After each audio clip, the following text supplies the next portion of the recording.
Video I covered conditional probability, and in this video I will be covering the independence of event topic. So let's begin. What does actually independence of events mean? Two events are independent if knowing one occurred gives zero information about the other. And independence is a structural property of how events relate, not about physical separation. And in real world, it's a strong assumption that real events are not independent. So now let's move to the formal definition, how we can say it. Two events A and B are independent if and only if their intersection probability is equals to the individual probability of those events. And you know the formula of conditional probability, just put this term in that formula and you will get these two things also. Next, this is just a visualizing independence. Like you can see here, A intersection B is equals to area A into area B. But here, due to some distortion, it is not equal, so it's not independent. Now, there is a question of independence. Let's see, there is a die roll, and there are six sample space have six values. Now, event A says that outcome is even. Event B say that outcome is less than equals to 4. And intersection says that the probability will be 1 by 3. Now, when we prove it mathematically, the product of these is equals to the intersection. So it's independent event.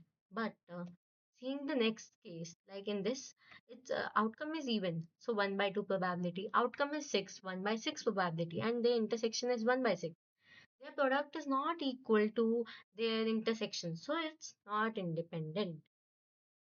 Now, there's one more thing. Mutually exclusive does not mean that it, sorry, independent even does not mean mutually exclusive. These two are different terms.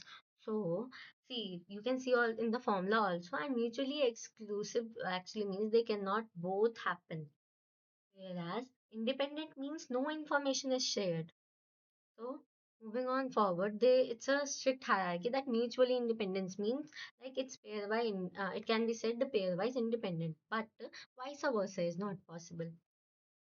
Now, the next thing is mm, Bernstein paradox. What it says that pairwise independence is not equals to mutual independence.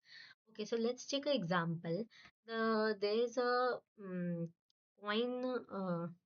Rolled and it's just give two outcomes, so head and tail. Event A says that coin 1 is head, event 2 says that coin 2 is head, and event 3 says that exactly one head can appear. So when we see their intersection and when we see them, like analyze them, probability A and C are independent, A and B are also independent, B and C are also independent. But these all three combinedly are giving a intersection. The probability of the intersection of all these three is a null event, which means there's no common thing in this. So it means we just can conclude that pairwise independence not means mutually independent always. So this is what Bernstein paradox tried to explain. Now moving forward, there are just some pitfalls which we can make mistake on. Okay, so these pitfalls says that independence is not obvious from problem description. Two events feel unrelated does not mean they are formally independent. Like I already gave you an example above that A is even and B is less than equals to 4. These sound that they should be related, but they are independent. So always verify with the formula like PA intersection B is equals to probability of A into probability of B. Second pitfall will be that pairwise independence does not imply mutually independence. This to Bernstein equation already said. Next is like independence is symmetric. If A is independent of B, then B is independent of A.